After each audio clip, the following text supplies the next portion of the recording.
अस्सलाम वालेकुम वरहमतुल्लाहि वबरकातुहू। वेलकम है आपका फिर से valley Institute of Quality education के डिजिटल प्लेटफॉर्म पे, जहां हम आपके लिए 8th, 9th और 10th फाउंडेशनल क्लासेस के लिए हमेशा अवेलेबल होते हैं। आपके साथ शाना बशाना चलते हैं और हमेशा शाना बशाना चलेंगे। बेटा, आज का सेशन स्टार्ट करने से पहले एक बहुत ही बड़ी अनाउंसमेंट, एक ऐसी अनाउंसमेंट जिसके लिए आप भी बेसब्री से इंतजार कर रहे हो, जिसके लिए हमें कॉल्स तक आती रहती है, और इसीलिए हमने ये सोचा, हमने ये समझा, हमने ये जाना कि जरूरी है उस अनाउंसमेंट को आज दोहरा दिया जाए या बोल दिया जाए। वो ये है बेटा कि valley Institute of Quality education इस समय, इस टाइम पे फाउंडेशनल क्लासेस 8th, 9th और 10th का एडमिशन प्रोसेस चल रहा है। एडमिशंस हो रहे हैं, एडमिशन फॉर्म्स अवेलेबल है। आप हमारे ऑफिस विजिट कर सकते हो बेटा। 10:30 से लेकर 4:30 बजे तक आपको हमारा ऑफिस खुला मिलेगा और यहां से आप एडमिशन हासिल कर सकते हो बेटा, जिसका आप बेसब्री से इंतजार कर रहे थे। एंड एक और अनाउंसमेंट बेटा, वो ये कि यहां पे जो प्रमोट होंगे 8th क्लास में और जो प्रमोट होंगे बेटा 10th क्लास में, उनका स्कॉलरशिप होगा 24th ऑफ मार्च को। और फर्दर उसके लिए आप हमारे ऑफिस विजिट कीजिएगा, आपको बाकी की डिटेल्स मिल जाएगी। तो चलिए शुरू करते हैं जो हमें आज पढ़ना है। चलिए शुरू करते हैं एक ऐसे चैप्टर्स को जिसकी बहुत ही ज्यादा डिमांड थी कि आदिल सर ये चैप्टर जरूरी होना चाहिए। क्यों? ये एक ऐसे चैप्टर्स है जिनसे आपको कुछ क्वेश्चंस ऐसे मिलेंगे जो कि with in the textual questions नहीं, बल्कि विद इन द टेक्स्ट होंगे, यानी कि आपके सब टॉपिक से ये क्वेश्चन पूछे जाएंगे। और ये हम 8th क्लास की बात कर रहे हैं जिनका एग्जाम इंशाल्लाह होने वाला है। एंड मेरी वैली टीम की तरफ से आपको बेस्ट ऑफ लक। उम्मीद है हर एक कामयाब होगा और इंशाल्लाह अल्लाह कामयाब करेगा। जो चैप्टर आज हम डिस्कस करने वाले हैं, ये 2 इंपॉर्टेंट चैप्टर्स हैं। फर्दर इसके बाद मैं आपको यह भी बताना चाहूंगा कि इसके बगैर और 3 चैप्टर्स पॉलिटिकल साइंस में रहते हैं, वो भी आपको चंद दिनों में, हार्डली 2 से 3 दिनों में, उसका भी आपको एक कंप्लीट वीडियो मिलेगा जिसमें हम इंपॉर्टेंट क्वेश्चंस जिसका एक्सपेक्टेड होगा उनको डिस्कस करेंगे। जो चैप्टर्स आज हम डिस्कस करने वाले हैं बेटा, वो पॉलिटिकल साइंस के 2 चैप्टर्स हैं। एक जिसको हम बोलेंगे इंडियन कॉन्स्टिट्यूशन, और अगर दूसरे की बात करें बेटा, that is why do we need parliament. ये 2 बहुत ही इंपॉर्टेंट चैप्टर्स हैं, ऐसे इंपॉर्टेंट चैप्टर्स जिनकी इंपॉर्टेंस बहुत ज्यादा है, जिनकी डिमांड भी बहुत ज्यादा है, और इसीलिए आइए इन 2 चैप्टर्स को डिस्कस करते हैं। बहुत ही कम समय में दोनों चैप्टर्स को ऐसे डिस्कस करेंगे कि अगर अपन लोगों को कोई एमसीक्यू भी आया, कोई मल्टीपल चॉइस क्वेश्चन भी आया, अपन लोग जबरदस्त डील करेंगे और कोई मार्क्स यहां से जाया नहीं होने देंगे। शुरू करते हैं पहला, that is the Indian constitution. अगर कॉन्स्टिट्यूशन को समझा जाए उससे पहले कुछ समझते हैं। वो ये कि अगर आपको क्वेश्चन मिलेगा that what do you understand by the constitution, आप भाई कॉन्स्टिट्यूशन से क्या समझते हो, कानून का मतलब क्या है, कॉन्स्टिट्यूशन से हम क्या समझते हैं, तो याद रखिएगा सबसे पहली चीज, अगर कॉन्स्टिट्यूशन को देखा जाए, याद रखना it's a set of written rules and regulations. अगर आप बात करेंगे बेटा दैट कॉन्स्टिट्यूशन का मतलब क्या है, कॉन्स्टिट्यूशन का मतलब है सेट ऑफ रिटन रूल्स, कुछ लिखे हुए कायदे, कुछ लिखे हुए रेगुलेशंस, कायदे कानून जो लिखे हुए हैं उसको हम आईन बोलते हैं। आईन हम उसको बोलते हैं। और याद रखना दैट इट्स द बेसिक और fundamental law of a land. That अगर हम बात करेंगे, ये एक बुनियादी कानून है।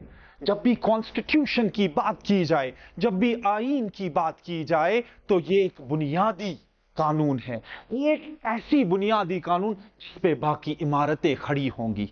मेरे कहने का मकसद है, अगर आपको पता होगा, जब भी हम किसी भी मकान की फाउंडेशन करते हैं या जब भी हम किसी भी मकान को बनाते हैं, सबसे पहले हम उसकी फाउंडेशन को तामीर करते हैं। और जब तक कि फाउंडेशन जबरदस्त स्ट्रांग ना हो, जब तक कि ये फाउंडेशन जो है जबरदस्त ऐसा स्ट्रांग ना हो, तब तक बाकी की जो इस पे स्टोरी चढ़ने वाली होती है वो उतनी ज्यादा स्ट्रांग नहीं हो सकती। इसका मतलब, मेरे कहने का मकसद है that the foundation plays key role in building the house. And the second important thing which I want to make you to understand is that जब भी मकान हम बनाते हैं, if we ever have to build a house, जब भी अपन लोगों को कभी भी मकान बनाना हो, तो ये फाउंडेशन जो है ये एक ऐसी चीज है, अगर इसमें कभी भी कोई भी रद्दोबदल की जाए, कोई भी चेंज की जाए, पूरे के पूरे मकान को चेंज करना पड़ेगा। हाँ, आप अपर स्टोरी को चेंज कर सकते हो, आप दूसरी मंजिल को चेंज कर सकते हो, लेकिन फाउंडेशन यानी कि जो फाउंडेशन, जो बुनियाद होती है मकान की, उसको आप कभी चेंज नहीं कर सकते। सो मेरे कहने का मकसद क्या है? वही तो आईन है, वही तो कॉन्स्टिट्यूशन है। कॉन्स्टिट्यूशन जो है भाई, इसका मतलब ही है it is a written set of or a set of written rules and regulations or which regulates the country, जो एक मुल्क को चलाती है, जो गवर्न करती है सिटीजन्स को, वहां के जो रहने वाले हैं। बिकॉज मैं आपको एक सिंपल सी एग्जांपल देता हूं, आप खुद समझ लीजिएगा कि अगर किसी जगह कोई कानून ना हो, अगर कोई रूल्स एंड रेगुलेशंस ना हो, क्या वो मुल्क अच्छे से चलेगा? जी, बिल्कुल भी नहीं। आप याद कीजिए इस बात को, हमारा अपना अगर आप देखेंगे एज अ मुस्लिम, मैं आपको बता रहा हूं दैट इस्लाम में भी तो शरीयत है, एक कानून कायदे जिनके बाहर आप चले गए तो आप हदूद में नहीं हैं, और आप जब उसी रेगुलेशंस में चलेंगे, इसका मतलब यू आर फॉलोइंग द इस्लाम। मेरे कहने का मकसद यह है दैट कि अगर कॉन्स्टिट्यूशन की बात की जाए, भाई कॉन्स्टिट्यूशन जरूरी है, और वही उसी सब टॉपिक को भी हम देखेंगे कि मुल्क के लिए कॉन्स्टिट्यूशन क्यों जरूरी है, जो एक बहुत ही इंपॉर्टेंट और एक्सपेक्टेड क्वेश्चन है that why does a country need constitution? क्यों एक मुल्क को कॉन्स्टिट्यूशन की जरूरत है? ऐसा क्या चाहिए, ऐसा क्या रीजन है कि जिस बुनियाद पे आप बोल सको कि हाँ भाई कानून तो जरूरी है? और उससे पहले मैं आपको यह बताना चाहूंगा दैट चैप्टर जो है वो है इंडियन कॉन्स्टिट्यूशन।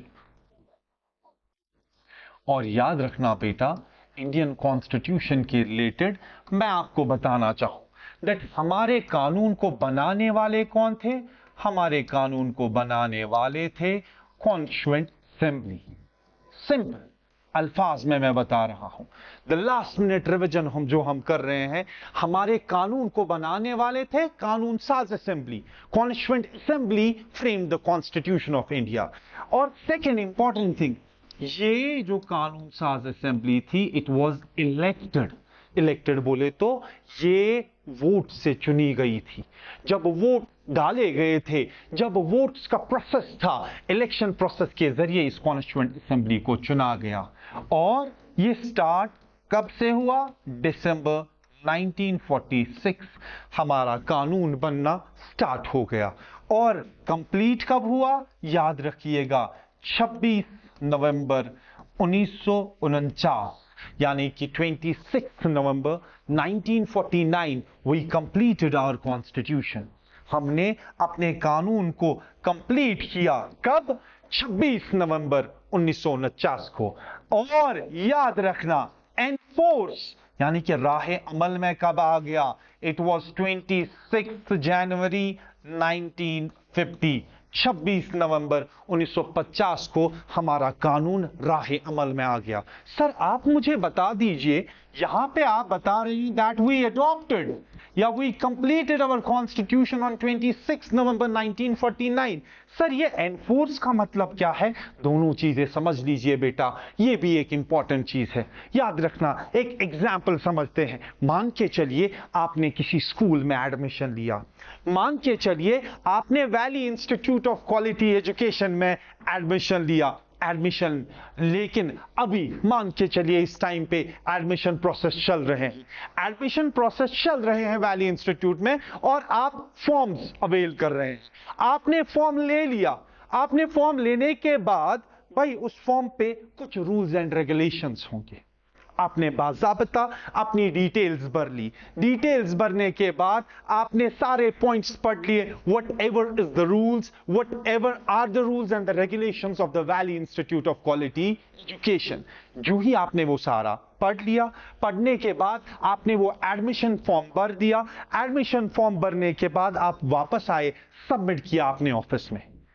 लेकिन मैं जो आपको समझाना चाहता हूं, मेरे कहने का जो मकसद है वो ये, भाई जो क्लास है वो हो सकता है 10 दिन के बाद हो, 15 दिन के बाद हो, 20 दिन के बाद हो, लेकिन अभी तो आप एडमिशन अवेल कर रहे हैं। जब आपने एडमिशन अवेल किया, इसका मतलब ये नहीं है कि आप 4 बजे बाज़ाबिता वैली इंस्टीट्यूट में आए होंगे, आप वैली इंस्टीट्यूट की यूनिफॉर्म पहने होंगे। नहीं जी।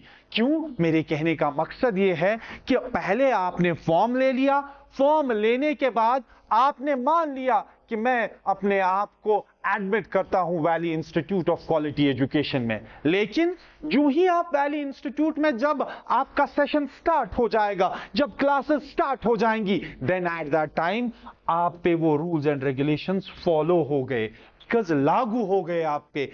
सेकेंड एग्जाम्पल अगर माइन्यूट सी समझेंगे, स्कूल जो है, स्कूल्स में आपने कहीं पे एडमिशन ले लिया, लेकिन आप जिस दिन एडमिशन लेंगे उसी दिन आप यूनिफॉर्म में नहीं होंगे, उसी दिन आप टाई पहन के नहीं होंगे। What ever would be the uniform, what ever would be the dress code of that school, आप वो पहले से नहीं पहनेंगे ना। जब जिस दिन आपको स्कूल जाना होगा उसी दिन आप उन रूल्स एंड रेगुलेशंस को फॉलो करेंगे। मेरे कहने का मकसद, इस दिन से कानून बनना स्टार्ट हो गया, इस दिन पे कंप्लीट हो गया, लेकिन इस दिन 26 जनवरी 1950 को हमने वो राह अमल में लाया। सर अगर ऐसा हुआ तो उससे पहले कौन सा एक्ट काम कर रहा था या किस एक्ट के जरिए? याद रखना, it was government of India act 1935। कोई दिक्कत तो नहीं, हो गया ये।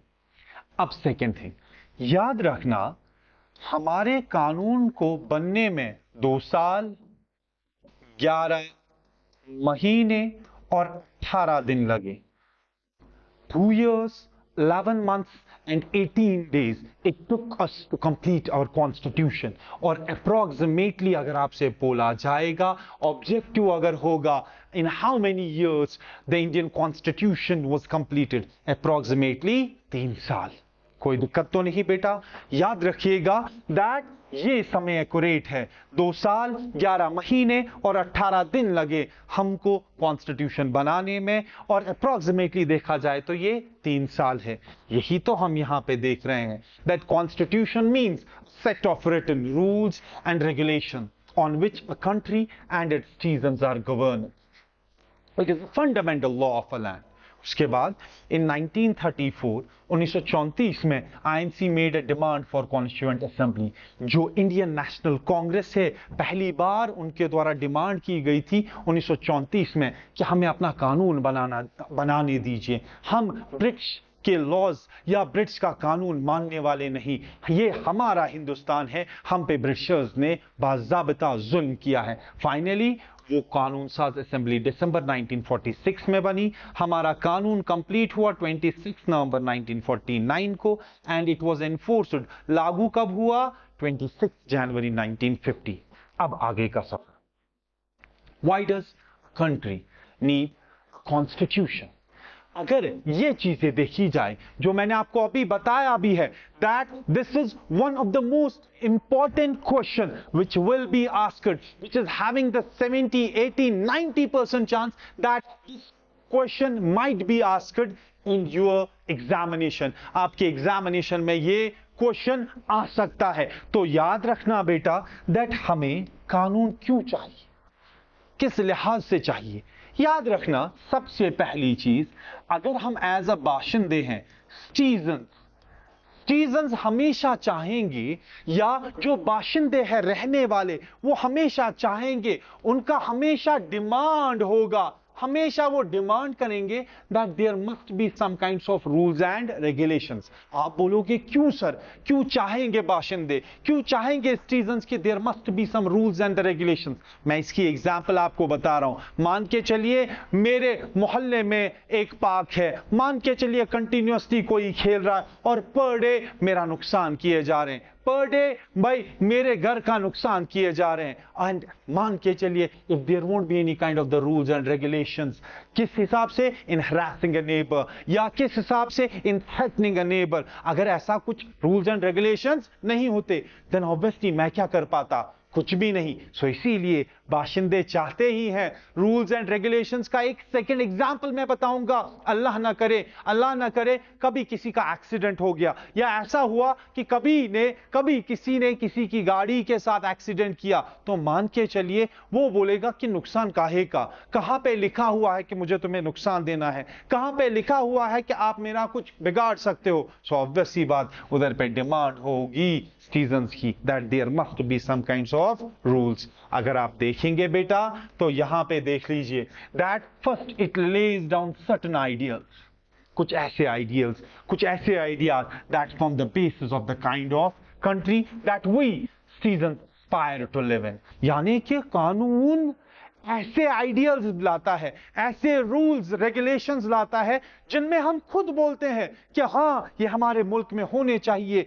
क्यों? यहां पे दैट वी सिटीजन्स, हम बाशिंदे एस्पायर टू लिव इन, जिसकी हम चाहत करते हैं, जो हम सोचते हैं हां भाई ये रूल्स तो होना चाहिए, हां भाई अगर कोई माइनर ड्राइव कर रहा है तो ऑब्वियसली उसको पकड़ने चाहिए, हां अगर कोई ड्राइवर ड्राइव करना है ही और she must profess a valid licence, उसके पास एक लाइसेंस होनी चाहिए। तो ऑब्वियसली वो तो रूल्स एंड रेगुलेशंस में ही आएगा ना। हो गया पहला।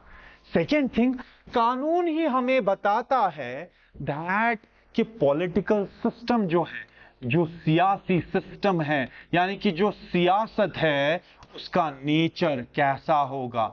नेचर बोले तो सर यहां पे आप समझाना क्या चाहते हो? मैं समझाना चाहता हूं कि कानून ही हमें बताता है कि गवर्नमेंट या मुल्क डेमोक्रेसी होगी, या उधर पे मोनार्की होगी, या उधर पे डिक्टेटरशिप होगा, क्या उधर पे प्रेसिडेंटशिप होगी, या कुछ और फॉर्म ऑफ गवर्नमेंट।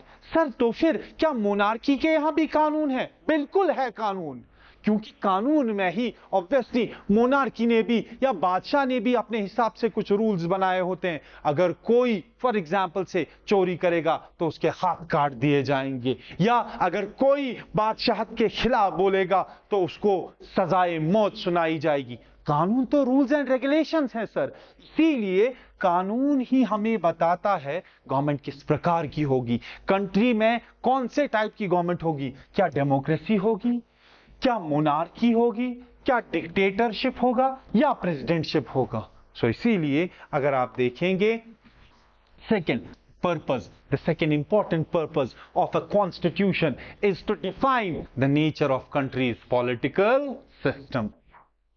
यानी कि हमें यहां पे बता दिया जाता है, हमें समझा दिया जाता है, कि हमें बता दिया जाता है एक मुल्क का पॉलिटिकल सिस्टम जो है वो कैसा होगा, क्या मोनार्की होगी, क्या डिक्टेटरशिप होगा, या डेमोक्रेसी होगी, या कोई other form of the government. कोई दिक्कत तो नहीं बेटा।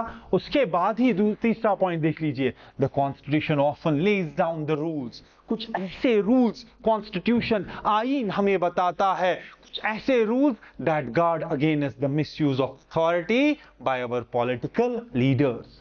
यानी कि जब कभी इलेक्शन प्रोसेस जब हो रहा है और आपने किसी लीडर को चुन लिया, कोई लीडर, पॉलिटिकल लीडर जो है, अब उसके हाथ में पावर है, मान के चलो उसकी जो मर्जी वो कर रहा है, बिकॉज आपने चुना हुआ है, इलेक्शन के जरिए, वोट के जरिए आपने उसको चुना, और ऑब्वियसली मान के चलिए that may be he will misuse his authority, मान के चलिए वो अपने पावर का नाजायज इस्तेमाल करेगा, वहां पे ढाल आपके लिए बन के आएगा आईन, कॉन्स्टिट्यूशन, कानून। सो इसीलिए prevent the tyranny of domination by the majority over minority. इसका मतलब ये कितना बहुत बड़ा एग्जाम्पल हमें दूसरा समझा रहा है, यानी कि मेरे कहने का मकसद है दैट ये हमें ये भी समझाता है कि जो माइनॉरिटी है, माइनॉरिटी बोले तो जिनकी तादाद कम है, कहीं उन पे जुल्म तो नहीं हो रहा है। सर जुल्म कौन करेंगे? मेजॉरिटी वाले। कहीं ऐसा तो नहीं है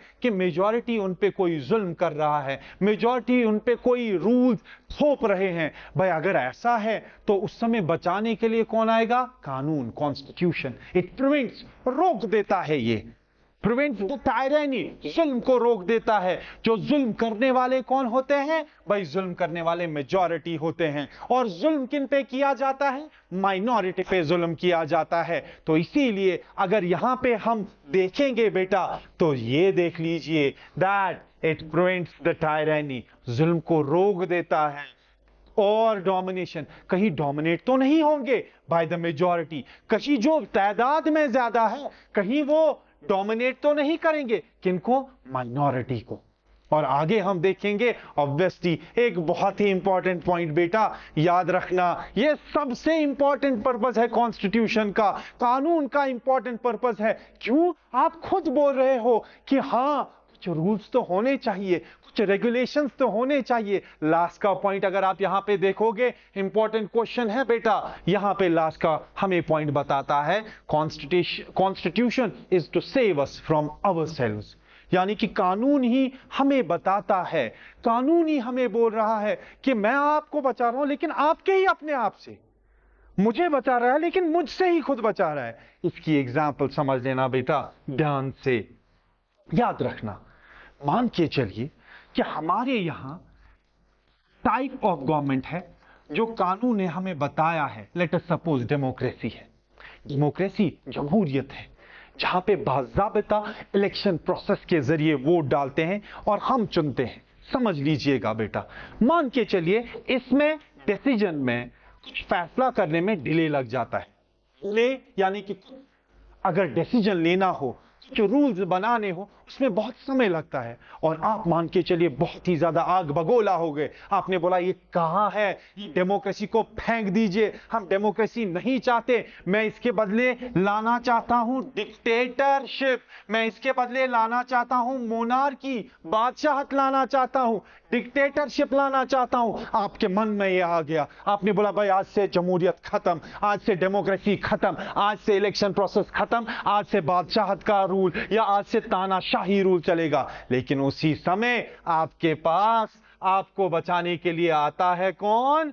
कॉन्स्टिट्यूशन। कॉन्स्टिट्यूशन आपको उधरी पे बताता है नहीं, आप चेंज नहीं कर सकते। क्यों? मैंने रूल लिखा हुआ है कि जिस टाइप की सरकार आपके यहां है वो बुनियादी सरकार है और आप बुनियादी सरकार को कभी चेंज नहीं कर सकते। इसीलिए तो बता रहा है कॉन्स्टिट्यूशन इज टू सेव, बचा रहा है मुझे खुद अपने आप से। क्या मतलब? हो सकता है अगर मैंने हड़बड़ी में कुछ ऐसा फैसला लिया होता कि मैंने डेमोक्रेसी से डायरेक्ट डिक्टेटरशिप लाई होती, मैं फंस गया था, मुझ पे ये कंटिन्यूअसली मारे जाते, बादशाह मुझे कंटिन्यूअसली मारा जाता। लेकिन अल्टीमेटली कानून ने मुझे बोला कि मैं यहां पे आपको बचा रहा हूं। कोई दिक्कत तो नहीं बेटा, यहां तक समझ आ गया बेटा? तो बेटा आगे जो हमारा के बाद का सब टॉपिक आता है इस इंडियन कॉन्स्टिट्यूशन के चैप्टर में, जिसकी बहुत ही ज्यादा अहमियत है, या जो आपको क्वेश्चन इस हिसाब से आएगा that what are the key features of Indian constitution, Hindustan के आईन का कुछ खुसूसी फीचर्स बता दीजिए, कुछ खुसूसियत बता दीजिए। ये क्वेश्चन आ सकता है आपके बोर्ड एग्जामिनेशन में। इसको भी मैंने बहुत ही इजी में मैं यहां पे ड्राफ्ट किया हुआ है। अगर आप चेक करेंगे बेटा, सबसे पहला जो है अगर हम देखेंगे दैट इज फेडरलिज्म। फेडरलिज्म की अगर हम बात करेंगे, जो सबसे पहला फीचर है, हम इसके बारे में देख लेते हैं। अगर फेडरलिज्म के बारे में आपको जानना हो, if you want to know about the federalism, अगर आप फेडरलिज्म के बारे में समझना चाहोगे तो याद रखिएगा, जहां पे डिवीजन हो जाए, डिवीजन किसका? डिवीजन ऑफ पावर, यानी कि पावर को तकसीम किया जाए किन में? Between central government,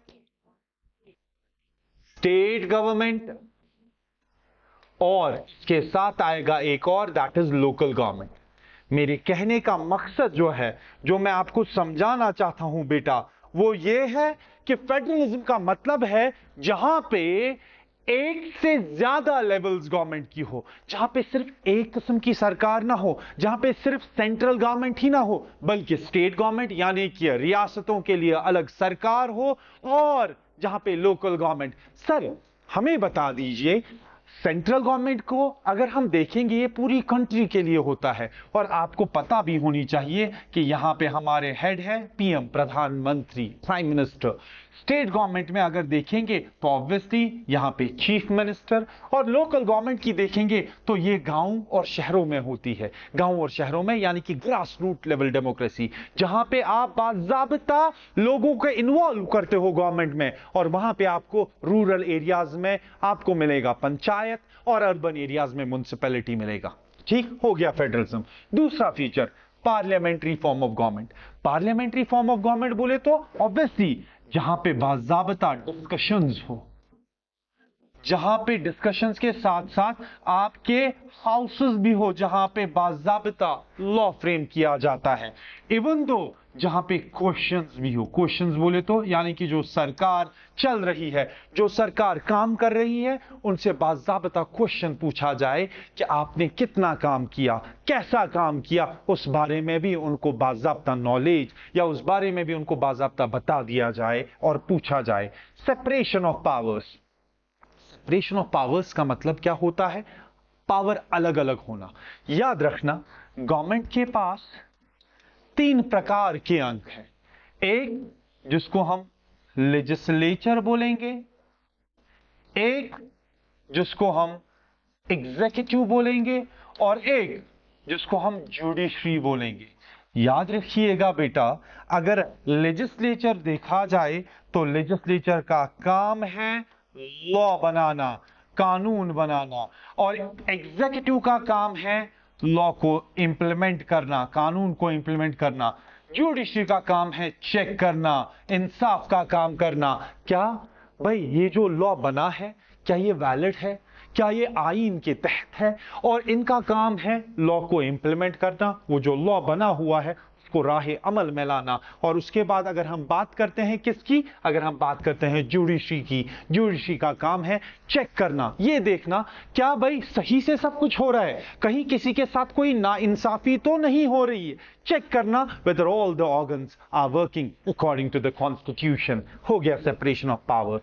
fundamental rights, हमारे कानून ने, इंडिया के कॉन्स्टिट्यूशन ने बाज़ाब्ता कुछ राइट्स दिए हैं।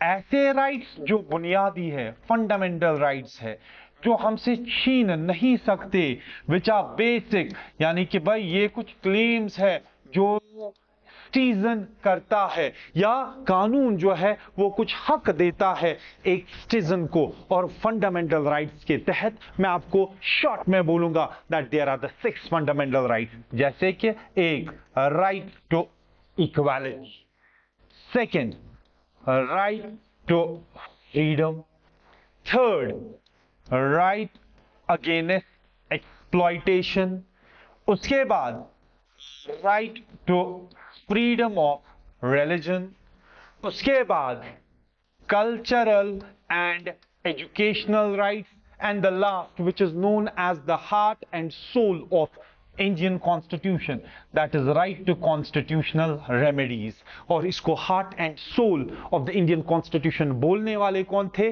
B are Ambedkar. सो इसीलिए राइट टू इक्वालिटी, जहां पे एक होने वाली बात हो, राइट टू फ्रीडम, जहां पे कुछ फ्रीडम दी जाती है, जैसे कि freedom of speech, freedom of expression, freedom to assemble peacefully without arms, freedom to reside in any part of the India. इसी तरह से राइट अगेंस्ट एक्सप्लॉयटेशन में, यानी कि भाई आप 14 साल के कम बच्चे को, जो 14 साल से कम उम्र का है, आप उसको किसी भी ऑक्यूपेशन में नहीं काम करा सकते। यहां पे ह्यूमन ट्रैफिकिंग की बात भी की जाती है, यानी कि भाई इंसानों की कोई सेल या कोई कारोबार नहीं होगा।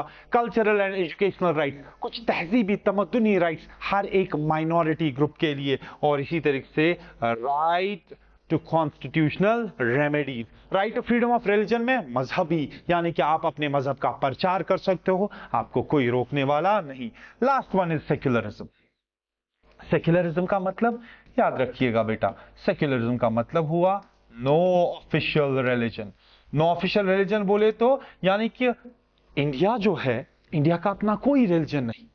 हमारे कानून ने हमें बताया है that the Indian constitution has mandatory written, Indian constitution has mentioned, उसके द्वारा बिल्कुल यह बताया गया है that India is a secular country.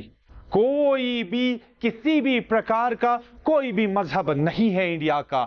इसका मतलब क्या है सर? तो फिर क्या यहां पे अथीस्ट है? क्या किसी का कोई मजहब ही नहीं? ऐसा नहीं है। सेक्युलरिज्म का दूसरे हिसाब से हमें यह मतलब समझाया जाता है that each and every person, हर एक व्यक्ति को यह हक है, हर एक व्यक्ति को यह हक दिया जाता है कि वो अपने मजहब का प्रचार कर सकता है और वो अपने मजहब को राह अमल में ला सकता है।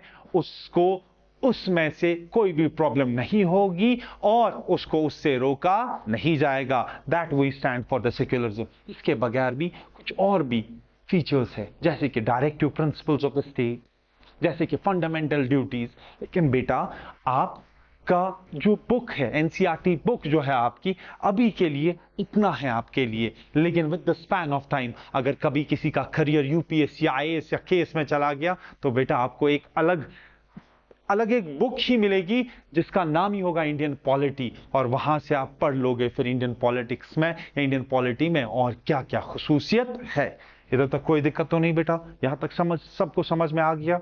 अब शायद दूसरे चैप्टर का आगाज नहीं बेटा, यहां पे कुछ इंपॉर्टेंट फैक्ट्स जो हो सकता है ऑब्जेक्टिव के तौर पे आ जाए। पहली चीज, डॉक्टर राजेंद्र प्रसाद जो थे वो प्रेसिडेंट थे हमारे कॉन्स्टिट्यूएंट असेंबली के, यानी कि जो कानून साज असेंबली थी उसके प्रेसिडेंट जो थे वो थे कौन? वो थे डॉक्टर राजेंद्र प्रसाद। इससे पहले मैं एक और इंफॉर्मेशन देना चाहूं आपको, हो सकता है might it can be asked in your examination. Constituent assembly जब बनी, ये तो परमानेंट प्रेसिडेंट थे। परमानेंट प्रेसिडेंट बोले तो भाई इसका मतलब ये प्रेसिडेंट इलेक्टेड थे, लेकिन हाँ भाई जब इंटरिम थी, इंटरिम बोले तो अभी टेम्परेरी, पूरा इलेक्शन नहीं हुआ था, तो याद रखिएगा it was doctor Sachinanand Sinha. Doctor Sachinanand Sinha जो थे वो थे इंटरिम प्रेसिडेंट। इंटरिम बोले तो टेम्पररी प्रेसिडेंट जब तक कि इलेक्शन ना हुआ, और फाइनली डॉक्टर राजेंद्र प्रसाद पहले प्रेसिडेंट थे। हाँ, इंटरिम बोले तो टेम्पररी फेज के लिए। उसके बाद ये कुछ फैक्ट्स आपकी बुक से मैंने निकाले, जैसे कि जब फिर पहली सरकार बनी तो ऑब्वियसली श्री जयराम दास दौलत राम ये थे minister of food and agriculture. राजकुमारी अमृत कौर ये पहले थे हेल्थ मिनिस्टर, यानी पहली गवर्नमेंट की मैं बात कर रहा हूं जब हिंदुस्तान में बनी। डॉक्टर जॉन मथाई जो थे वो थे फाइनेंस मिनिस्टर।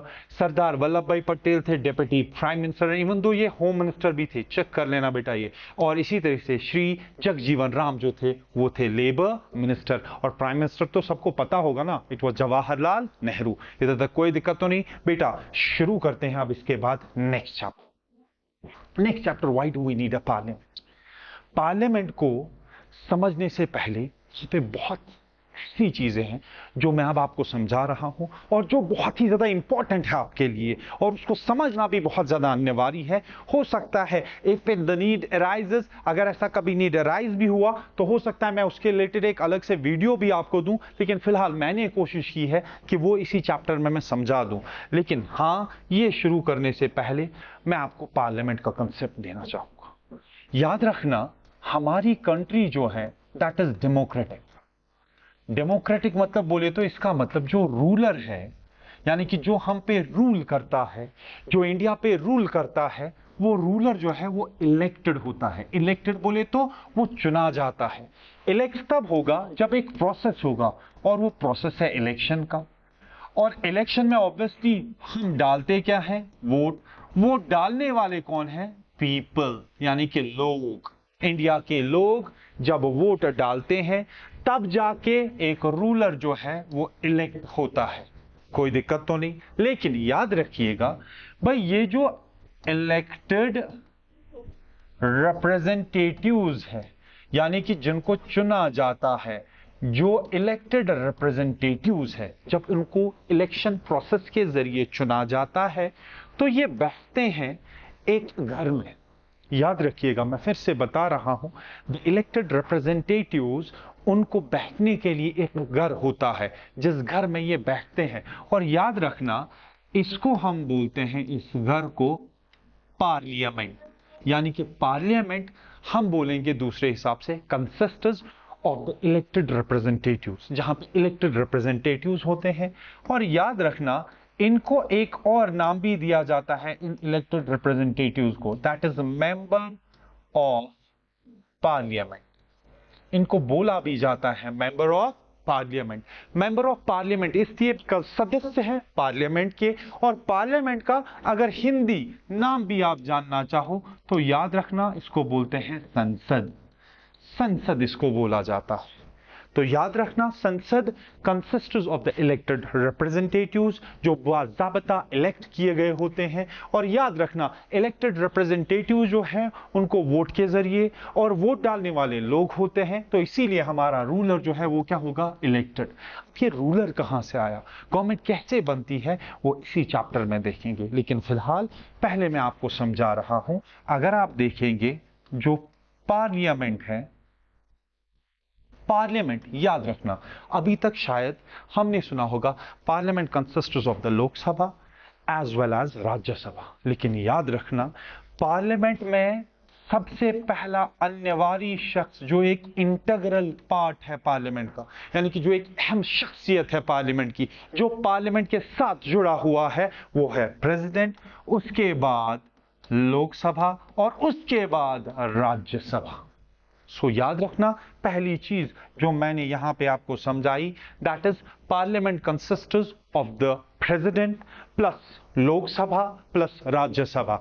और याद रखना, अगर लोकसभा की बात करें, इसी को हम बोलेंगे एक और नाम, that is house of people. और इसी को एक और नाम बोलेंगे, दैट इज लोअर हाउस। और इसी तरीके से राज्यसभा को हम बोलेंगे काउंसिल ऑफ स्टेट्स, यानी कि स्टेट्स की रिप्रेजेंटेटिव। और प्लस इसी को हम बोलेंगे अपर हाउस। अब दूसरे तरीके से, because we are going through the last minute revision, याद रखना, द मोर पावरफुल हाउस, जो ज्यादा पावरफुल हाउस है, जिसका ज्यादा ताकत है, वो कोई और नहीं बल्कि लोकसभा है, हाउस ऑफ पीपल है, जो लोगों से डायरेक्ट इलेक्ट किया जाता है, because people directly elect the members of the Lok Sabha. और याद रखना, डेमोक्रेसी का उसूल है बेटा, दैट वो चीज सबसे पावरफुल होगी, वो चीज सबसे पावरफुल होगी जिसको लोग डायरेक्ट इलेक्ट करेंगे, यानी कि जिसमें लोगों का डायरेक्ट पार्टिसिपेशन होगा, वो चीज सबसे पावरफुल होगी बेटा। और इसीलिए यहां पे मैं जो आपको समझा रहा हूं वो ये है, Lok Sabha consists of the elected representatives, Rajya Sabha consists of the elected representatives, but the Lok Sabha house is directly elected by the people. So this means that हम राज्य सभा को ये बोल सकते हैं that they are not directly elected. और second thing, जो हाउस ऑफ पीपल है, इसको लोअर हाउस के नाम से भी जाना जाता है। और याद रखना that this parliamentary form of government, ये हमने असल में बोरो कहां से किया है, ये हमने असल में लाया कहां से है? ये हमने लाया है यूनाइटेड किंगडम से। यूनाइटेड किंगडम से कॉपी किया हुआ है, बिकॉज कभी कभार बोला जाता है that Indian constitution is a bag of borrowings, यानी कि इंडिया कॉन्स्टिट्यूशन, जो हिंदुस्तान के आईन के कुछ खसूसियत है, वो हमने बाकी कंट्रीज के कॉन्स्टिट्यूशन से कॉपी किया हुआ है। But that doesn't mean that, उसका बी आर अम्बेडकर ने एक जबरदस्त जवाब दिया, इफ दैट अगर लोगों का ये या बाकियों का ये मानना है that we borrowed features of constitution from the other countries. हाँ, कोई दिक्कत नहीं, जो बी आर अम्बेडकर को सबसे बेस्ट लगा उन्होंने वो इंडिया के कानून में रख दिया। सो ऑब्वियस सी बात है, मैं ये बता रहा हूं parliamentary form of government have been borrowed from the United Kingdom. कोई दिक्कत तो नहीं। अब नेक्स्ट चीज जो मैं आपको समझा, यहां तक तो सबको समझ में आया, कोई दिक्कत तो नहीं। याद रखना बेटा, आपके बुक के अनुसार असल में हालांकि आज की तारीख में थोड़ा सा अमेंडमेंट किया गया है लोकसभा के सीट्स में भी, लेकिन हाँ हमें चलना है एज पर एनसीईआरटी। सो इसीलिए we have to go as per NCERT. That is why आपको ये समझना जरूरी है कि एनसीईआरटी के हिसाब से ही हमें क्वेश्चंस भी आएंगे। सो याद रखना, अगर हम बात करते हैं सबसे पहले लोकसभा की, यहां भी सदस्य बैठते हैं, यहां भी सदस्य बैठते हैं, यहां भी मेंबर्स बैठते हैं, यहां भी मेंबर्स बैठते हैं, लेकिन लोकसभा में बैठने वाले सदस्य जो है वो है 545 as per your book. I'm again repeating as per your book. Otherwise there have been some amendment, और इवन तो जो नया पार्लियामेंट बना उसमें तो 888 की कैपेसिटी है, 888, लेकिन हाँ मैं बता रहा हूं एज पर योर बुक हमें जाना है। सो 545 the seats in the Lok Sabha. Currently Lok Sabha 545 seats पे है, इसका मतलब उधर पे 545 कुर्सियां हैं या इतनी जगह है कि 545 बंदे उधर पे बैठ रहे हैं। लेकिन याद रखना, इसको आगे और डिफरेंशिएट करना है। 545 में 543 जो है वो इलेक्टेड है।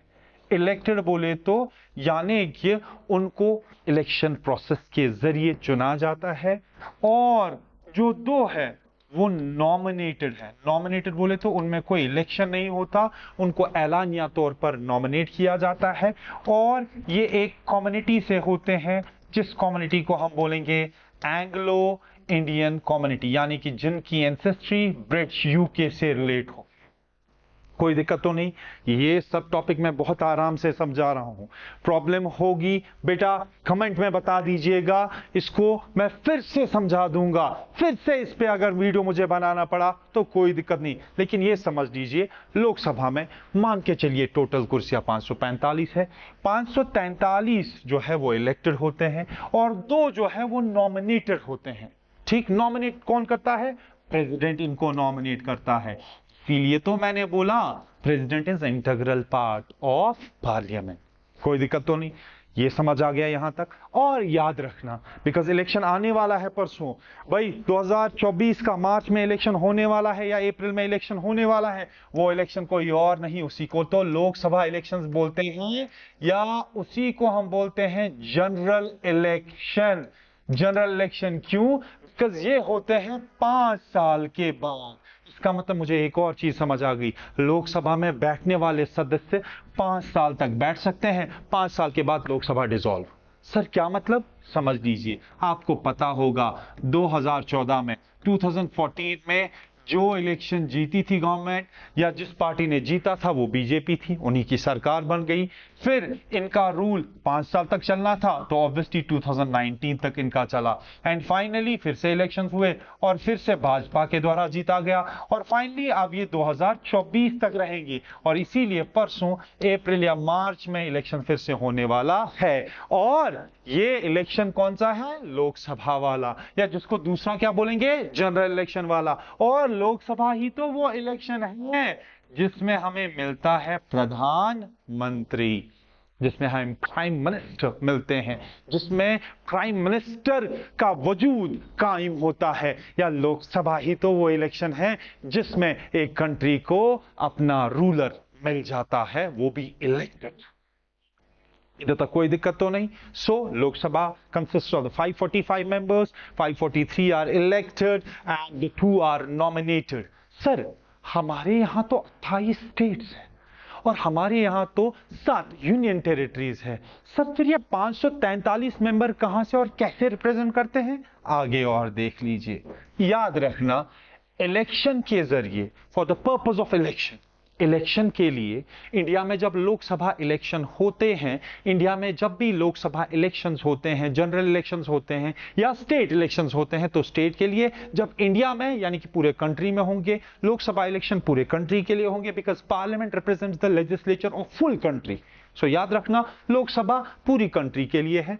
तो उस टाइम क्या करते हैं हम? उस टाइम पूरे इंडिया को कॉन्स्टिट्यूएंसीज में डिवाइड करते हैं। सर कॉन्स्टिट्यूएंसीज का मतलब क्या है? Defined area for election.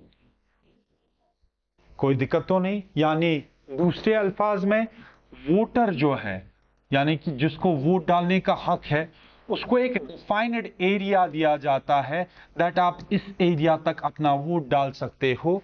और वो जो डिफाइनेड एरिया होता है उसको हम या तो इलेक्टोरल कॉन्स्टिट्यूएंसी बोलेंगे या तो constituencies. So constituency means a defined area in which a voter can cast his vote, that you know as the electoral constituencies. For the purpose of election, for the purpose of Lok Sabha election, entire country is divided into 545 constituencies. लेकिन याद रखना 543 elected है, यानी कि उन पे election होता है। सो इसका मतलब लेट सपोज, मान के चलिए, अगर ये मान के चलिए इंडिया है, तो हम इंडिया के ये टोटल में हम कितने हिस्से करते हैं या हम कितने कॉन्स्टिट्यूएंसीज क्रिएट करते हैं जिनमें इलेक्शन होगा, दैट इज 543। कोई दिक्कत तो नहीं? कोई मसला तो नहीं? यहां तक सबको समझ में आ गया? कोई मसला तो नहीं? अब देखिए, आपने यहां तक तो देख लिया। अब इसके बाद जो मुझे समझाना है, अब भाई मसला आता है सिर्फ सरकार फिर कैसे बनती है, जो कि मुझे बहुत ज्यादा अनिवार्य लगा समझाना यहां पे। Sir how the government is form, कैसे ये सरकार बनेगी? अब वही जो मैंने अभी एक डायग्राम सी बनाई थी, मान के चलिए वही फिर से बनाते हैं।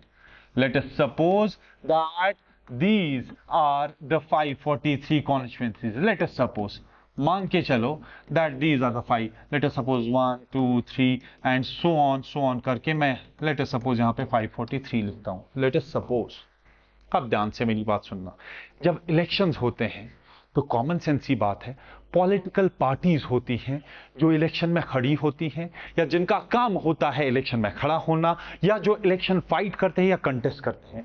मान के चलिए दिस इज कॉन्स्टिट्यूएंसी 1। इंडिया के कॉन्स्टिट्यूशन के मुताबिक, इंडिया के कानून के मुताबिक ये बताया गया है दैट अगर सरकार बनेगी किसी की तो उसके लिए क्राइटेरिया रखा है। क्राइटेरिया क्या रखा है? If any of the political party, अगर किसी भी पॉलिटिकल पार्टी के जरिए भाई 50% प्लस 1 सीट एक्वायर हो गई किधर पे? लोकसभा में, तो उसी की सरकार बनेगी। सर क्या मतलब है आपका? देखिए मैंने अभी आपको बताया, टोटल में हमारे पास 543 कॉन्स्टिट्यूएंसीज है। कोई दिक्कत तो नहीं? कोई मसला तो नहीं? 543 इलेक्टेड कॉन्स्टिट्यूएंसीज, इसका मतलब एक कॉन्स्टिट्यूएंसी के लिए एक एमपी बनेगा। ध्यान से समझना, एक कॉन्स्टिट्यूएंसी के लिए एक एमपी, इसका मतलब 543 एमपीज होंगे, मेंबर ऑफ पार्लियामेंट। तो मैंने बताया भाई कॉन्स्टिट्यूएंसी 543 है, 543 एमपीज होंगे, लेकिन गवर्नमेंट बनाने के लिए, in order to form the government, ये है क्राइटेरिया 50% प्लस 1 सीट्स होनी चाहिए। तो उसके लिए क्या होता है? 543 ऑब्वियसली 50% अगर हम देखेंगे तो कॉमन सेंस की बात है, we would divide it by 2, because हाँ अगर हम 10 का 50% देखेंगे तो 5, इसका मतलब 10 डिवाइडेड बाई 2 तो 5, तो ऑब्वियसली 2 2 आर 4, यहां से 1 निकल आया तो 2 7 are 14।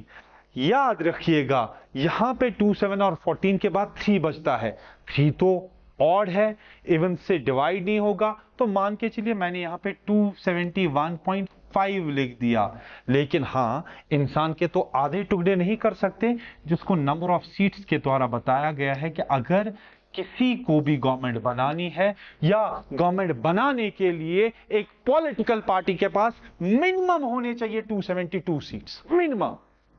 Minimum, there should be minimum 272 seats in order to form the government.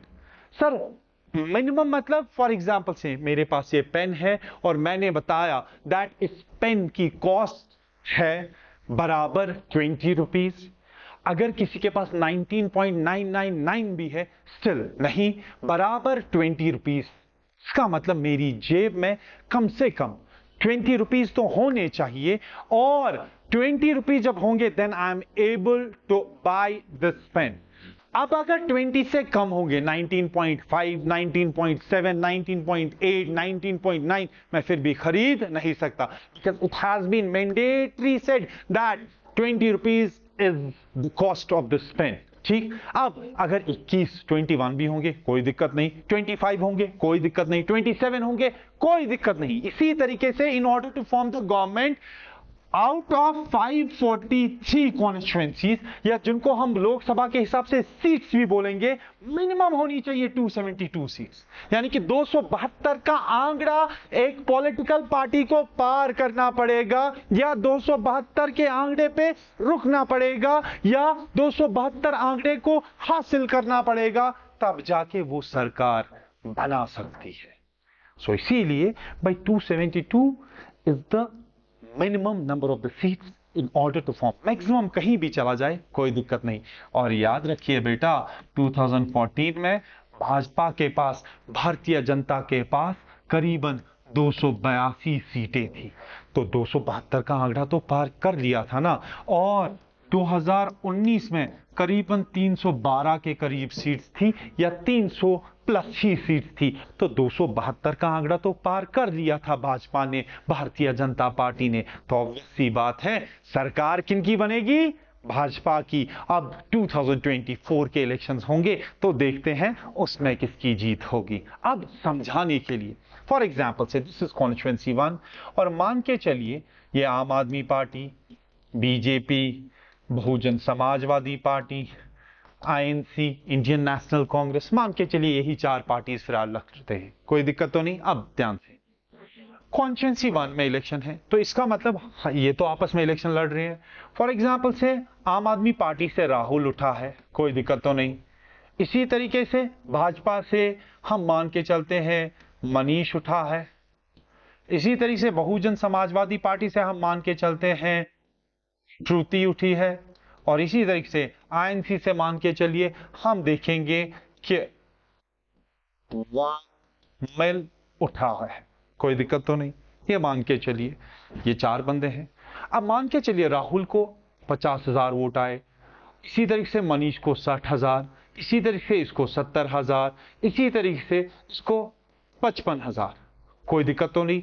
हम देख रहे हैं कि भाई कॉन्स्टिट्यूएंसी 1 में बहुजन समाजवादी पार्टी से जो श्रुति उठी थी उन्होंने जीता, बिकॉज हाँ ये है 4 और श्रुति को 70,000 वोट मिले। इसका मतलब कॉन्स्टिट्यूएंसी 1 में किसकी जीत हासिल हुई? बहुजन समाजवादी पार्टी की। और एक सीट पार्लियामेंट यानी कि लोकसभा में किनको मिली? बहुजन समाजवादी पार्टी को। या कॉन्स्टिट्यूएंसी 1 जो है वो नाम हुई श्रुति की। Shruti has become the member of parliament from the constituency number 1। Shruti belongs to the Bahujan Samajwadi party.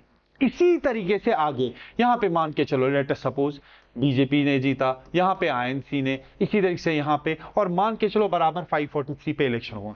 And let us suppose for example से हमने देखा दैट आईएनसी जो है उसको सबसे ज्यादा सीटें मिली। सबसे ज्यादा सर मतलब उसने 272 का आंकड़ा पार कर लिया। मान के चलो उसने 272 को क्रॉस करके लेट अस सपोज उसने 280 सीटें हासिल की। तो इसका मतलब भाई सरकार आईएनसी की बनेगी, इंडियन नेशनल कांग्रेस की बनेगी, because those or the political party which crosses or which attains the 272 seats in the general election forms the government। कोई दिक्कत तो नहीं, कोई मसला तो नहीं, ये समझ आ गया ना सबको? यानी कि हाँ नेक्स्ट थिंग, अब ये जो यहाँ पे है ये दूसरे कॉन्स्टिट्यूएंसी में नहीं लड़ सकते। इसका मतलब दूसरे कॉन्स्टिट्यूएंसी में इनने अपना कैंडिडेट कोई दूसरा खड़ा किया होगा। इसी तरह से तीसरी कॉन्स्टिट्यूएंसी में, इसी तरह से बराबर हर एक कॉन्स्टिट्यूएंसी में पॉलिटिकल पार्टी अपने कैंडिडेट्स को खड़ा करती है, और फाइनली उधर में इलेक्शन होता है। इलेक्शन के बाद वहां से काउंटिंग होती है, जो जीतेगा वही तो सिकंदर कहलाएगा। कोई दिक्कत तो नहीं। अब नेक्स्ट, अब कभी कभार ऐसा होता है, लेट अस सपोज ये है आम आदमी पार्टी, ये है भारतीय जनता पार्टी, ये है मान के चलो आईएनसी, लेट अस सपोज, और ये है मान के चलो बहुजन समाजवादी पार्टी। मान के चलो लेट अस सपोज भाजपा को 100 सीटें हासिल हो गई, कोई दिक्कत तो नहीं। मान के चलो इसी तरीके से हम आम आदमी को बोलेंगे 200 सीटें हासिल हो गई, कोई दिक्कत तो नहीं। मान के चलो इसको 80 सीटें हासिल हो गई, और मान के चलो, ध्यान से समझना, रेस्ट ऑफ द सीट्स इसको हासिल हो गई, कोई दिक्कत तो नहीं, कोई मसला तो नहीं, सबको समझ आ रहा है ना इधर तक। लेट अस सपोज दैट इसको 200, इसको 100 और इसको 80, कोई दिक्कत तो नहीं। ध्यान से मेरी बात समझना। अब आपसे अगर मैं क्वेश्चन बोलूंगा क्या सरकार किसी की बन सकती है, आप कमेंट में मुझे इसका आंसर बता दीजिएगा। लेकिन कॉमन सेंस ही बात है, आपको पता है दैट 272 का आंकड़ा किसी ने पार नहीं किया, तो ऑब्वियसली यहां पे किसी की सरकार बन नहीं सकती। इंडियन कॉन्स्टिट्यूशन के द्वारा बताया गया है दैट मैंडेटरी है 272 का आंकड़ा, या तो हासिल करो या तो उसको पार कर लो। अब जब यहां पे नहीं हुआ, सिनेरियो में क्या होगा? मान के चलो आम आदमी पार्टी और आईएनसी जो है इसकी दोस्ती हो गई, ये आपस में आए और इनने बोला भाई आपके 200 सीटें, हमारी 80 सीटें, तो 280 हो गई, और इसका मतलब 272 के आंकड़े को पार भी किया। तो उस सिनेरियो को जहां पे वेयर 2 और more than 2 political parties come together in order to form government, जहां पे 2 या 2 से ज्यादा पॉलिटिकल पार्टीज इकट्ठे आ जाए और वो सरकार बनाए। इस सिनेरियो को याद रखना, इसको हम बोलते हैं coalition government, where 2 or more than 2 political parties come together in order to form the government. That scenario is known as the coalition government. कोई दिक्कत तो नहीं, कोई मसला तो नहीं, ये सबको समझ में आ गया ना बेटा इधर तक? आप देख लीजिए। Why do we need a parliament? हमें क्यों पार्लियामेंट चाहिए? Obviously, the take off point for a democracy is the idea of consent. मर्जी, यानी कि डेमोक्रेसी में सबसे पहली चीज है लोगों की मर्जी होनी चाहिए। The desire, approval and participation of people. लोगों की मर्जी होनी चाहिए, और वो मर्जी कैसे हासिल होती है? इलेक्शन के जरिए। People want, भाई लोगों का ये मानना होता है दैट वो रिप्रेजेंटेटिव को इलेक्ट करे, तो ऑब्वियसली वो इलेक्ट कहाँ पे फिर बैठते हैं? पार्लियामेंट में। Then one group among them, जो पार्लियामेंट में एक ग्रुप ऐसा होता है, ये जो इलेक्ट रिप्रेजेंटेटिव है वो फॉर्म करते हैं गवर्नमेंट। वो हमने देखा सरकार कैसे बनती है। द पार्लियामेंट ऑफ इंडिया, संसद is the supreme law making institution, सबसे ऊपर जहां पे लॉ बनते हैं that is the parliament. It has 2 houses, Rajya Sabha and Lok Sabha. Rajya Sabha council of states, यानी कि जो स्टेट्स को रिप्रेजेंट करती है। हाँ सॉरी, ये मैंने समझाया नहीं बेटा, याद रखना राज्यसभा का टोटल एज ऑफ ना असल में इससे ज्यादा है 245, और 245 में 233 जो है 233 वो इलेक्टेड होते हैं, and 12 are nominated. Anglo Indian नहीं, they are nominated by the president. कहां से? फ्रॉम द आर्ट, लिटरेचर और साइंस बैकग्राउंड से। एंड सेकेंड थिंग, भाई लोकसभा को जो प्रिजाइडिंग होता है, ऐसे ही जो स्पीकर सामने होता है उसको बोलते ही है स्पीकर। और इसी तरीके से अगर हम देखेंगे प्रिजाइडर ऑफ द राज्यसभा, राज्यसभा को प्रिजाइड करने वाले होते हैं वाइस प्रेसिडेंट ऑफ इंडिया। ठीक, अब लोकसभा, अब इसीलिए आप एक काम कर लेना, कमेंट्स में मुझे बता देना that who is the vice president of India. अब Lok Sabha house of people with the total membership of 545 is presided over by the speaker. आ गया यहां तक?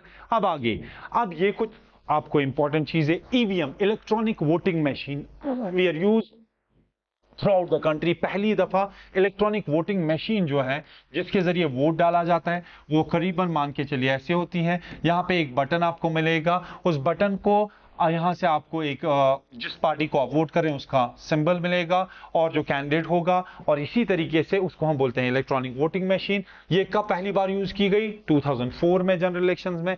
ईवीएम 2004 में जब यूज की गई, इसकी वजह से करीबन 1,00,000 ट्रीज, 1,50,000 ट्रीज जो है वो बच गए किससे? कटने से। बिकॉज अदरवाइज इससे पहले बैलेट पेपर होता था। बैलेट पेपर बोले तो वो कागजी हिसाब से, ठीक। Constituency, a group of voters in a specified area, एक एरिया में हु इलेक्टेड रिप्रेजेंटेटिव, जो अपने रिप्रेजेंटेटिव को इलेक्ट करते हैं। विधानसभा, विधानसभा किसको बोलते हैं? स्टेट लेजिस्लेटिव असेंबली, यानी कि स्टेट में जो हम लोअर हाउस होता है उसको हम बोलते हैं स्टेट लेजिस्लेटिव असेंबली, और इसके मेंबर को बोलता है MLA, member of legislative assembly. Lok Sabha union legislative assembly, ठीक, वो जो मैंने समझाया। आगे रोल ऑफ द पार्लियामेंट, ये क्वेश्चन आ सकता है। पहली चीज है to select the national government. मैंने अभी आपको बताया दैट हाँ, पार्लियामेंट, लोकसभा और राज्यसभा, जब देखा जाता है जिस पॉलिटिकल पार्टी को ज्यादा वोट्स मिलेंगे या जिस पॉलिटिकल पार्टी को ज्यादा सीट्स मिलेंगे, जो ज्यादा सीटें हासिल करने वाला होता है या जो 272 के आंकड़े को पार करता है, ऑब्वियसली वो सरकार बनाता है। वो काम भी पार्लियामेंट के जरिए, यानी कि हाँ, जब वो देखते हैं जिस पॉलिटिकल पार्टी ने बाज़ाब्ता इस आंकड़े को पार किया, वो ऑब्वियसली वही तो सरकार बनाता है। One of the most important function of the Lok Sabha is to select the executive. Executive बोले तो याद रखना, बहुत सारों को यहां पे डाउट होगा, प्राइम मिनिस्टर, यूनियन मिनिस्टर्स, ये सारे एग्जीक्यूटिव्स ही होते हैं। क्यों? बिकॉज गवर्नमेंट जो है, government is the executive organ. Executive organ बोले तो जिनको लॉ को इंप्लीमेंट करना होता है। जो भी पार्लियामेंट से लॉ बनेंगे, अगर मान के चलो हेल्थ के रिलेटेड कोई लॉ बना, अगर मान के चलो ट्रांसपोर्ट के रिलेटेड कोई लॉ बना, हेल्थ के रिलेटेड अगर लॉ बनेगा, तो यूनियन हेल्थ मिनिस्टर अपने बाकी सबऑर्डिनेट्स को बोलेंगे पार्लियामेंट से लॉ बना, इस लॉ को इंप्लीमेंट करना है। इसका मतलब यूनियन हेल्थ मिनिस्टर भी एग्जीक्यूटिव आता है। प्राइम मिनिस्टर अब इन एग्जीक्यूटिव्स का एक हेड होता है, कोई दिक्कत तो नहीं। अब देखिए, the prime minister of India is the leader of the ruling party in the Lok Sabha, from the MPs belong to her party. हाँ, एग्जैक्टली, ये याद रखना सर, मिनिस्टर्स किस पार्टी से होंगे? जिस पार्टी से सरकार होगी। फॉर एग्जांपल से भाजपा ने जीता तो भाजपा के ही मिनिस्टर्स होंगे, किसी दूसरे के नहीं। और अपोजिशन एक पार्टी मुझे समझानी थी यहां पे, अपोजिशन, हम उस पार्टी को बोलेंगे बेटा जो second highest number of votes लेके हासिल की गई, या ये मान के चलो रूलिंग पार्टी के बाद जो सेकंड नंबर पे आती है उसको अपोजिशन बोलेंगे। लेकिन नॉर्मली ये बोला जाता है other than the ruling party, other than the government, बाकी सारी अपोजिशन ही कहलाती है, ठीक। अब prime minister select the ministers to work with her to implement the decision. These ministers then take the charge of different areas like health minister, education, finance minister. उसके बाद the Rajya Sabha primarily as the representative of the states को represent करने का काम राज्यसभा का है। और याद रखना, the Rajya Sabha can also initiate legislation, वो भी कुछ बिल बना सकती है, और बिल तब तक लॉ नहीं बनेगी जब तक प्रेसिडेंट का साइन नहीं होगा। और याद रखना, लोकसभा या राज्यसभा दोनों में पहले बिल्स पास होनी चाहिए। दोनों में जब बिल पास होगी, प्रेसिडेंट एसेंट देगा, तब जाके वो लॉ बन सकता है। उसके बाद to control and guide the government, ये दूसरा काम है किसका? पार्लियामेंट का। टू कंट्रोल करना, गाइड सिखाना एंड इन्फॉर्म, और उनको बताना भी गवर्नमेंट को। मतलब कैसे? याद रखना, पार्लियामेंट में एक सबसे बड़ी चीज है जिसको हम बोलते हैं क्वेश्चन आवर। क्वेश्चन आवर बोले तो यानी कि भाई मान के चलो हेल्थ मिनिस्टर को बोला जाएगा, अभी हेल्थ में इतना ज्यादा डेवलपमेंट क्यों नहीं है? अगर हमने आपको इतना दिया तो उसमें आपने क्या किया? अगर आपको इतना फंड्स मिले तो क्या आपने वो किया? यानी कि भाई पार्लियामेंट ही एक ऐसी चीज है जहां पे गवर्नमेंट को एक हिसाब से वो अपने काइंड ऑफ टूल्स पे रखा जाता है, because they are being frequently asked the questions, भाई कहाँ पे आपकी गलती है, वो गलती क्यों नहीं सुधर रही है, अगर आपने कुछ वादे किए थे वो अभी तक पूरे क्यों नहीं किए गए पार्लियामेंट के जरिए। This is the primarily function, the most important function of the parliament, that is law making. कानून बनाना ये सबसे बड़ी इंपॉर्टेंट काम, एक बहुत ही इंपॉर्टेंट काम है पार्लियामेंट का, लॉ बनाना, लॉ को लॉ को फ्रेम करना। सो इसका मतलब यहां पे अपना why do we need a parliament and Indian constitution का सफर खत्म। और हाँ, इंशाल्लाह कल या परसों आपको बेटा नेक्स्ट 3 चैप्टर्स मिलेंगे, जिसके साथ आपका ये स्विक्स का भी खत्म हो जाएगा या पॉल साइंस का। टिल देन स्टे सेफ बेटा, एंड सबसे बड़ी बात, wish you best of luck for your examination. बेटा कंसिस्टेंट रहोगे, एंड सबसे बड़ी चीज, आप उस टाइम अपने सोशल साइट्स को बंद कर दो। नो मोर इंस्टाग्राम, नो मोर फेसबुक, नो मोर स्नैपचैट्स। यहां पे इन 21 दिनों के लिए आपको, या इन दिनों के लिए वो खत्म कर दो। बिकॉज याद रखना बेटा, दैट भाई इंस्टाग्राम वापस उधरी पे है, वो कहीं मरा नहीं जा रहा।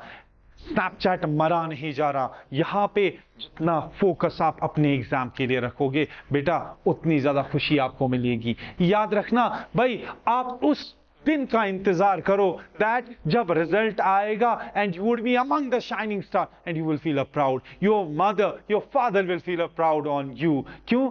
पता था उसको, मेहनत कर रही थी, मेहनत कर रहा था, आज उसका फल मिला। लेकिन तब जाके जब आप बहुत ही ज्यादा कंसिस्टेंट थे, तब जाके जब आपने सोशल साइट्स को खत्म किया था, तब जाके जब आप बाज़ाबिता अपने आप को बुक्स के हवाले किए थे। बुक्स के हवाले करोगे, वो आपको वहां से अपने आपको सौंप देगा, जिसकी वजह से आपका रिजल्ट और भी निखर पड़ेगा। वो बोलेगा आपके रिलेटिव्स के सामने, आपको नहीं बोलना, आपका रिजल्ट जवाब देगा आपके रिलेटिव्स के सामने, आपके मम्मा पापा के सामने। So wish you best of luck. अल्लाह हाफ़िज़।